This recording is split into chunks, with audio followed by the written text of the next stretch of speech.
प्रायोजक हैं cancer healer centre, a new beginning. Delhi में अब से सिर्फ 12 घंटे के बाद चुनाव होगा। इस चुनाव से पहले आज संसद में जबरदस्त दंगल देखने को मिला। पीएम मोदी राष्ट्रपति के अभिभाषण पर विपक्ष के आरोपों का जवाब दे रहे थे और इसी दौरान प्रधानमंत्री ने अपनी सियासी डिक्शनरी से ऐसे कीवर्ड्स का इस्तेमाल किया जिसकी मारक क्षमता बहुत ज्यादा है।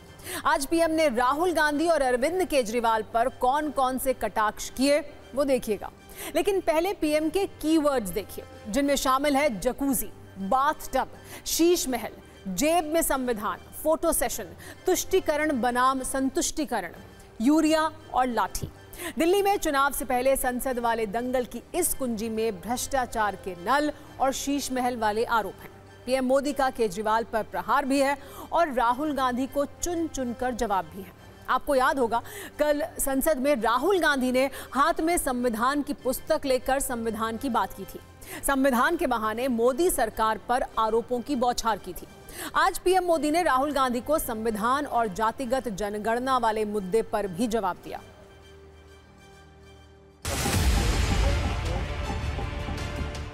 We have done a caste census in Telangana, and what we have found is shocking. Almost 90% of Telangana is either Dalit, Adivasi, backward or minority. Almost 90%. And I am convinced that that is the story across the country. जाति की बातें करना कुछ लोगों के लिए fashion बन गई। पिछले 30 साल से सदन में आने वाले ओबीसी समाज के सांसद दलों के भेदभाव से ऊपर उठ करके एक होकर के 30-35 साल से मांग कर रहे थे कि ओबीसी कमीशन को संवैधानिक दर्जा दिया जाए। जिन लोगों को आज जातिवाद में मलाई दिखती है उनको उस समय ओबीसी समाज की याद नहीं आई। ये हम हैं जिन्होंने ओबीसी समाज को संवैधानिक दर्जा दिया। I remember before the elections, all of you were saying 400 par, and you were saying you would change this. And then I was glad to see that the Prime Minister walked in and then was forced to bow his head in front of the Constitution. It was a moment of pride for all Congress people that we had explained to the Prime Minister and to the whole country that no force will dare touch this. जो लोग संविधान को जेब में लेकर के जीते हैं उनको पता नहीं है कि आपने मुस्लिम महिलाओं को कैसी मुसीबतों में जीने के लिए मजबूर कर दिया था। हमने ट्रिपल तलाक का खात्मा कर करके संविधान की भावना के अनुरूप मुस्लिम बेटियों को हक देने का काम किया है, समानता का अधिकार दिया है। पीएम मोदी ने विपक्ष पर और भी कई कटाक्ष किए। पीएम ने किसी का नाम लिए बिना कहा कि जैसे लोग ज्यादा बुखार में कुछ भी बोलते हैं वैसे ही ज्यादा हताशा में कुछ भी बोलने लगते हैं। आदरणीय सभापति जी,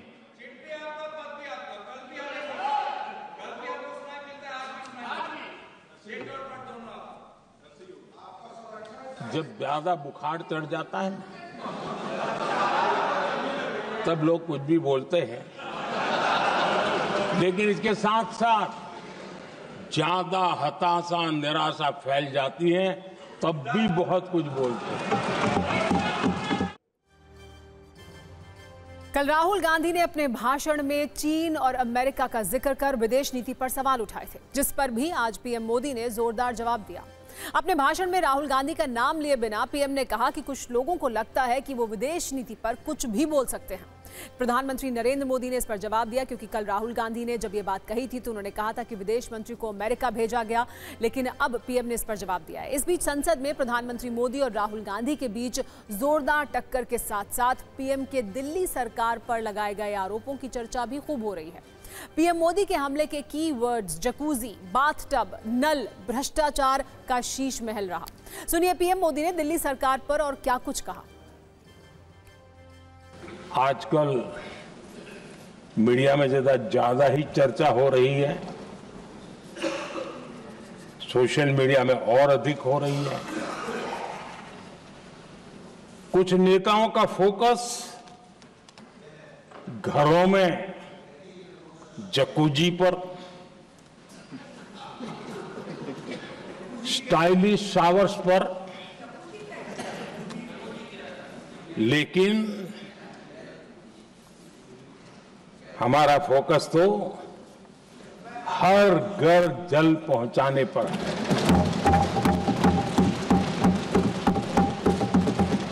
आजादी के 75 साल के बाद देश में 75% करीब 16 करोड़ से भी ज्यादा घरों के पास जल का करने के लिए नल का कनेक्शन नहीं था। हमारी सरकार ने 5 साल में 12 करोड़ परिवारों को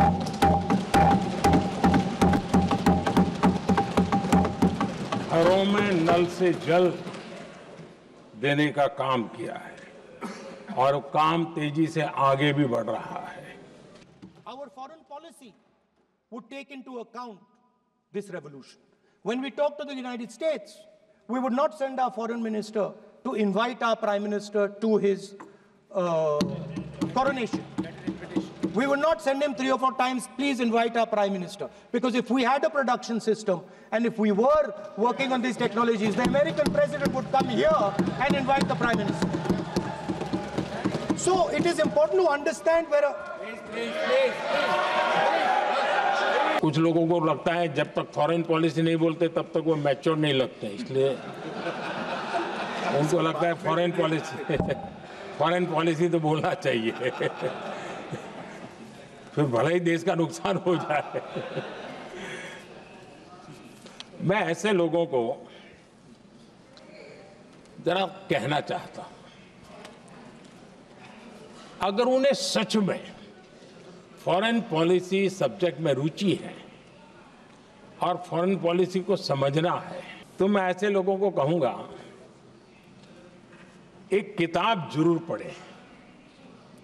हो सकता है उनको बहुत फिर कहाँ क्या बोलना उतनी समझ हो जाएगी।